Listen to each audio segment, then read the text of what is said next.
For a great cup of joe, there's one thing you should know. Your morning brew can also be playful. Buff Boy Brewing guys make the temperature rise, and you surely feel naughty when you swallow our coffee. If you want some real heat, give your mouth a fine treat. You will want some more, rest assured. Buff Boy Brewing, you can't get enough of. It's time for The Scribble, your weekly fix of celebrity chats, bizarre stories in the news, and basic random chatter with best-selling author and syndicated radio host Jeremy Bradley. Make sure your seat is in the upright and locked position and your barf bag is securely in place. Here's Jeremy Bradley. Thank you very much, Larson. Jeremy Bradley here. This is The Scribble. Thanks for tuning in at thescribbleshow.com and on your favorite podcast app. How's it going today? We have got a fun one for you. We're always the home of time-wasting fun, right? 30 minutes every week. But we have got a legendary celebrity guest who will be joining us a little bit later, actually for most of the show. I'll tell you about that coming up in just a little bit. Now, how was your Thanksgiving? Because, the last time that we talked, we were pre-recorded, and Thanksgiving hadn't happened yet. I don't recall what we actually had on that show last week, but I was pretending because we haven't done this show for a couple of weeks now. So I've got to talk about this whole Justin Timberlake scandal thing. Jessica Biel, right? You've heard about him getting busted. Now, this was a couple of weeks ago, holding hands with his co-star from... oh my God, I'm drawing a blank now. Palmer. She's Palmer, right? Alicia Wainwright is the co-star, and he was spotted out in New Orleans holding her hand on a balcony at a club. Now, he ends up putting out an Instagram statement saying that he drank... A few weeks ago, I displayed a strong lapse in judgment, but let me be clear, nothing happened between me and my co-star. I drank way too much that night and regret my behavior. I should have known better. And he calls it an embarrassing situation. Well, of course it's embarrassing because he got caught, right? That's when you're embarrassed, is because you got caught. If you got away with it, not a problem. So, like I said, this happened a couple of weeks ago, and the story actually kind of did hit the tabloids. It didn't really make much fanfare from what I recall, but we did know the story. And all of a sudden, now out of nowhere, he's commenting on this, and it's kind of weird.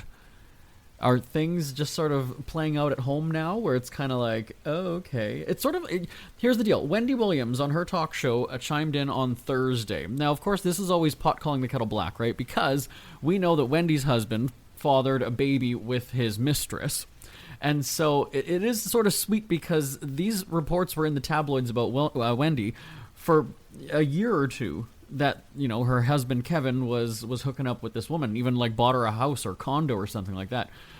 So it is kind of funny that all of a sudden, the reports are in the news, but maybe Jessica Biel didn't know about them. Maybe Wendy was so in the dark when her husband was cheating, yet it was in like all the British tabloids and on page 6 and everything. So I'm breaking into two stories here, basically. One, Wendy commenting on Timberlake's marriage, and then Timberlake actually going and doing this. Do we believe that it was just hand-holding? Doesn't hand-holding usually lead to kissing?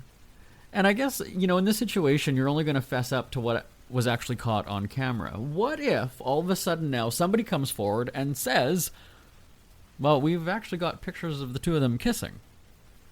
Well, that's going to make it worse, because not only has he lied to the public, he's also lied to his wife, and now, there's a bigger scandal, and you've kind of ruined all your credibility. Now, of course, I'm not going to say that he won't ever find love or get into a relationship again, because I'm sure there's some NSYNC fans that are out there that'll bang a male or female. So I think Timberlake's going to be fine. But do you think this relationship will last? I'd like to know your thoughts. Send me an email. live@jbonair.com, live@jbonair.com. I was supposed to tell you about the celebrity guest before going into that rant. All right, well, we're doing things a little bit backwards today. And you know what? It's my show, and I'll do whatever the hell I want. And on that note, the legendary Fred Penner, he has that song, The Cat Came Back. Now, if you're a kid in Canada, you know that song. If you were born in the last 40 years, you grew up with that song. And a lot of Americans also know who Fred Penner is. He's a legendary music artist, and he mainly performs for kids, but it's very family-friendly performances. And he was on the show with me, on the radio show with me a couple of years ago for Dreams Take Flight. That's Air Canada's charity where they load up a plane and get like 100 or so kids and fly them to Disney for the day and then come back to Canada, all in like a 24-hour period. And Fred was there a couple of years ago at the kickoff. They do like a meet and greet where all the kids can come and the parents can come, and there's musical performances. Well, Fred was performing one year, and so that was where I met him and we had a conversation. And to know that he is celebrating 40 years of that song, I said, we've got to get him. We've got to get him. So we had him on the radio this week.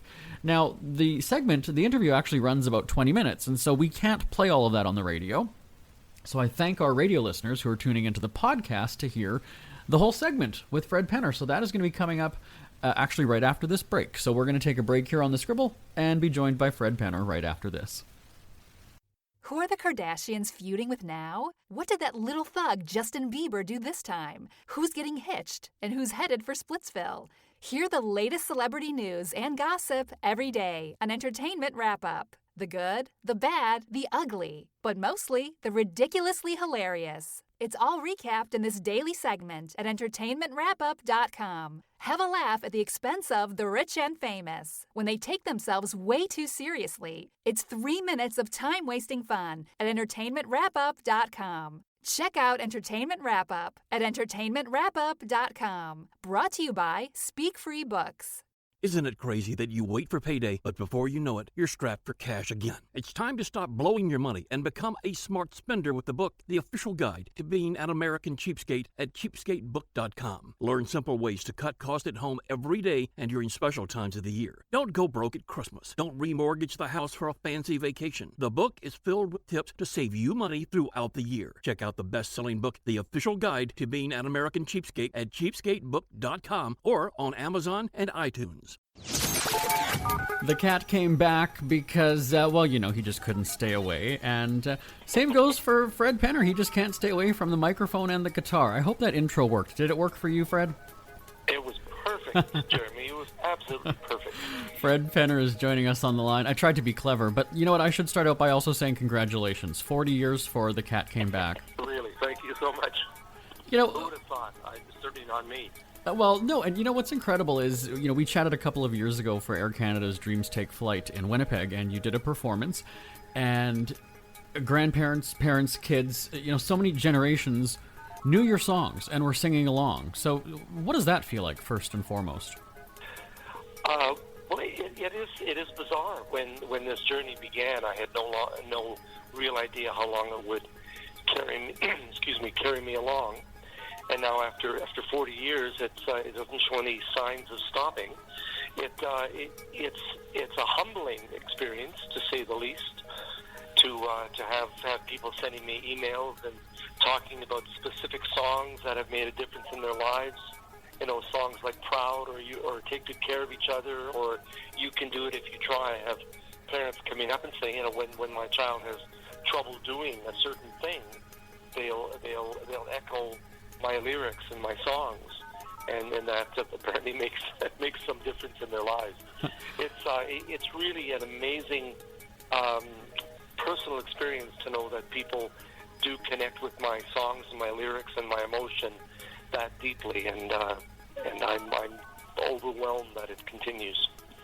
Why did you start writing children's music? Why performing for kids? And I want to call it family music, but it's kids' music. Why that audience? Well, it is and it isn't children's music. When it began in the late 70s, my ex-wife and I were doing a children's dance theater company, and we were touring in the school system and public performance in theaters in Winnipeg. And one of the shows that we did was called The Story of Blunder, which is on the first album. And a patron through the Manitoba Theatre Workshop that was over on where the Red River College is now on Princess. Princess, yeah. They approached me, asked if I had a record. They liked, because I had written the music for this production, and my ex-wife had choreographed the show.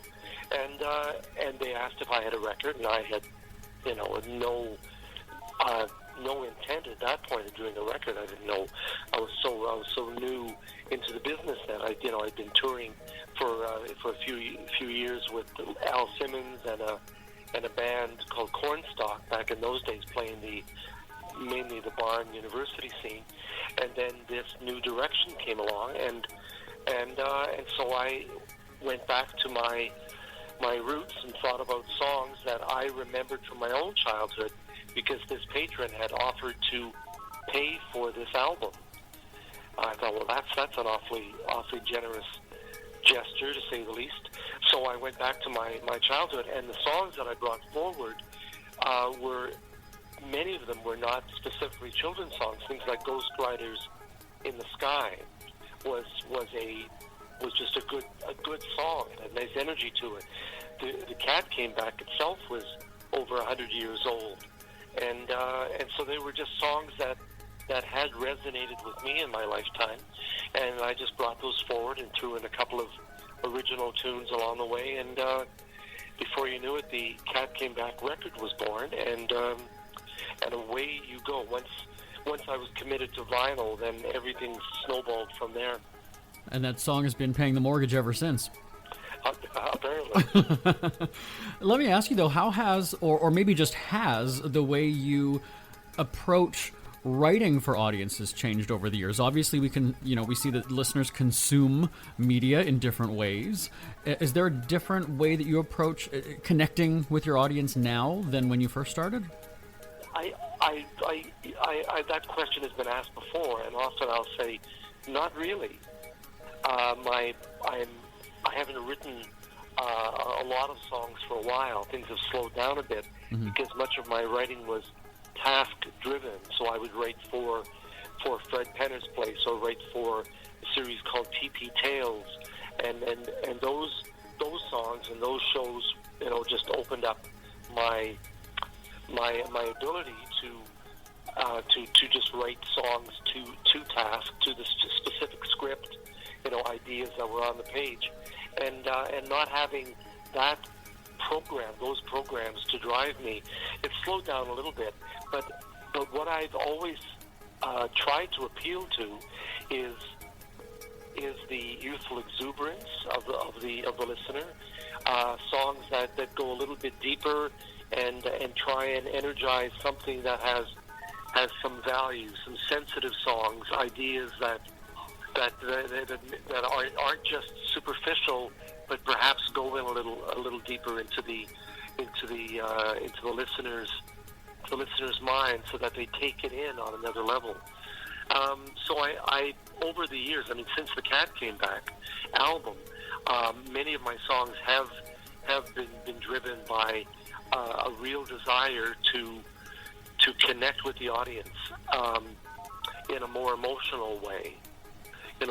Still good melodies, good chorus, good structure to the verses, and I think that's been my challenge in life, is to not just take what I do on a superficial level, but the mantra has been, never underestimate your ability to make a difference in the life of a child.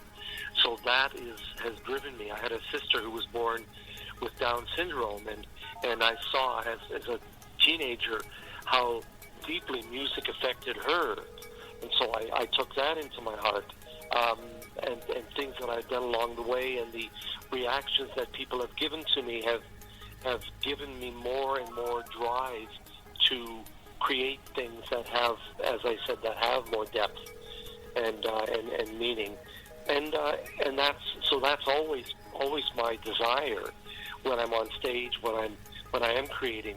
The latest album, Hear the Music, has many songs in there that are on a deeper level as I'm speaking here. So it's understanding for me how valuable this process can be if you do stay focused on it and do try and make it something deeper and more powerful. Is that what keeps you going? You're far from a one-hit wonder, obviously. You won a Juno last year for Hear the Music, but what is it that keeps you going? Well, the phone keeps keeps ringing. The audiences are there. I think at this point, as I'm into my senior years and elder statesman path, I turned 73 2 weeks ago. 2 weeks ago, yeah. So I've certainly, I have nothing to prove at this point. And what's happening now is people approach me to speak at different events. So I've done a number of early childhood conferences. Recently, I was at the Victoria Inn in Winnipeg for about 700 people involved in working with special needs children. It was sponsored through the St. Amant Ward in Winnipeg, who works with the most physically and mentally challenged people, certainly in Manitoba. So that kind of event comes along.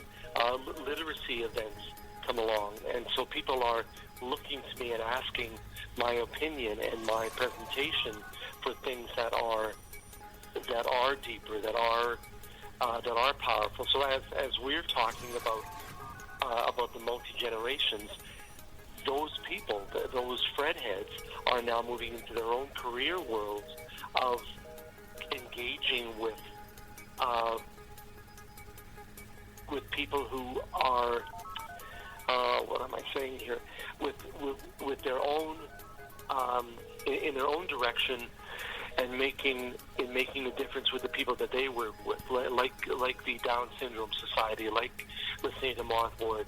They are using my music in the presentation to the people that they work with. So that thread is complete, and there are many facets of really powerful organizations across the country who are coming back and connecting with me and wanting me to be part of their trip. And I'm more than happy to step up if it's possible, right? Yeah, absolutely. And when we have legendary artists on our show, the Oak Ridge Boys we just had on about Christmas, and Gloria Gaynor and Petula Clark, and all these people who have had such a long and storied career in music, sort of like you say, is that now it's kind of a time to give back. It's not about making money and becoming famous. You already are.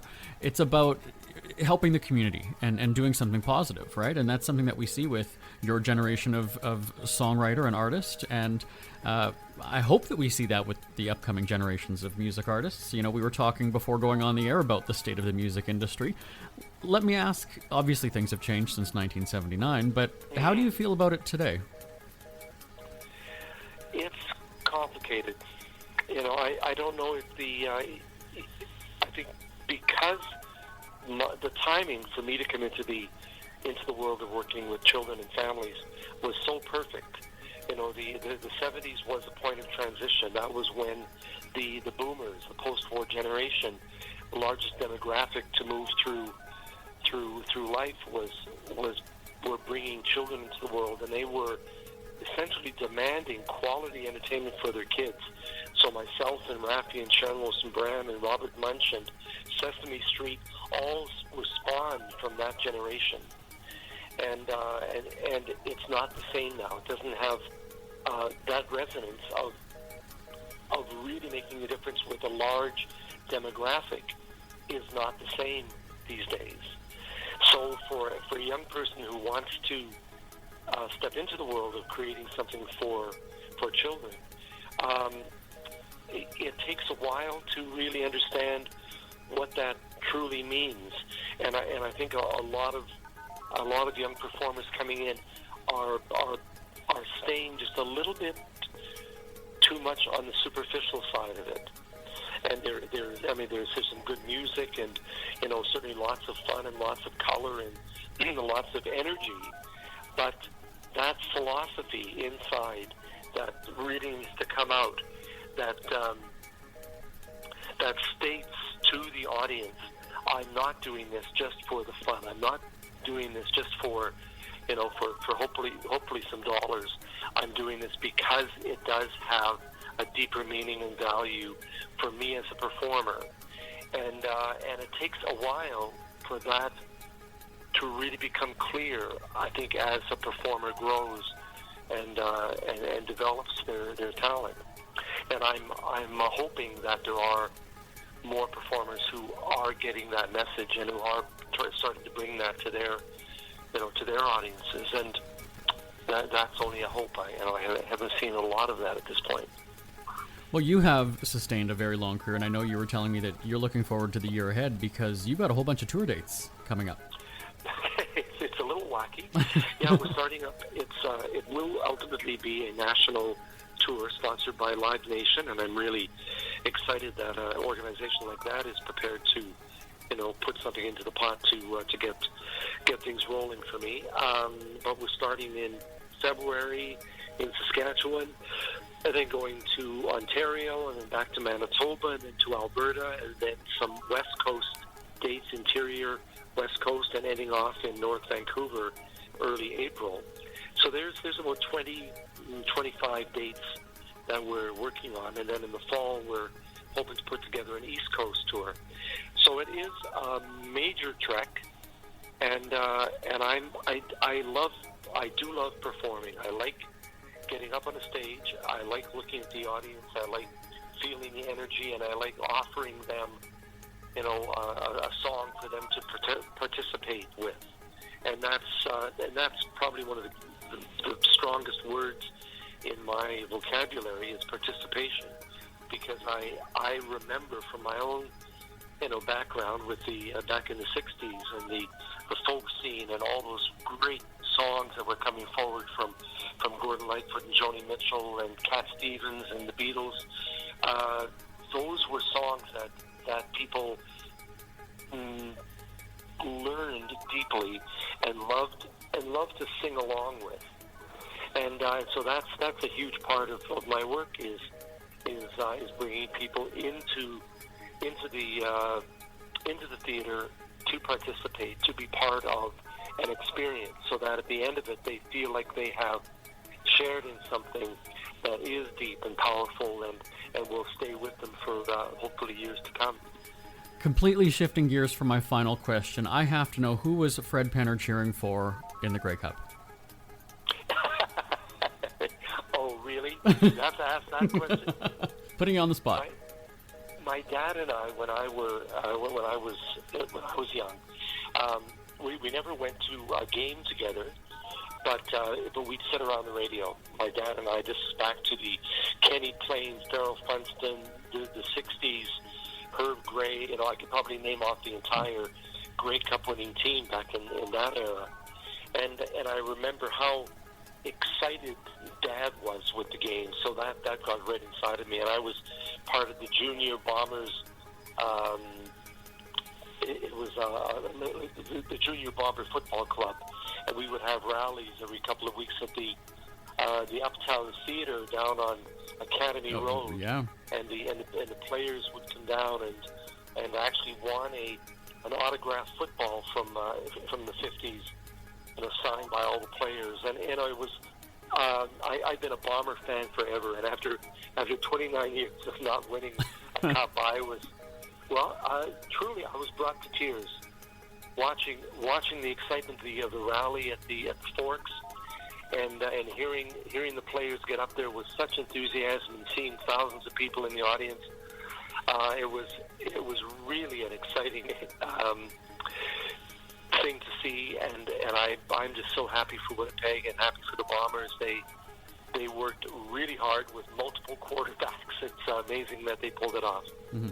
Well, I'm sorry for that hard-hitting question, Fred, but I had to ask it, okay? Well, your website has all your tour information and all the upcoming details. What is the address for that? FredPenner.com is my website, and I think all of the dates should be on there by now. I know there's a couple of places that have added second shows already. I know in Saskatoon in February, we've at the Broadway Theater we've added a second show there. So the tour is going well. There's some lovely numbers already coming in. So I'm really I've got my set list in front of me now. We're working with a company in Winnipeg to create a video component to the show, and I'm just playing with that to see what direction that'll go. So it's going to be a visual and musical musical experience.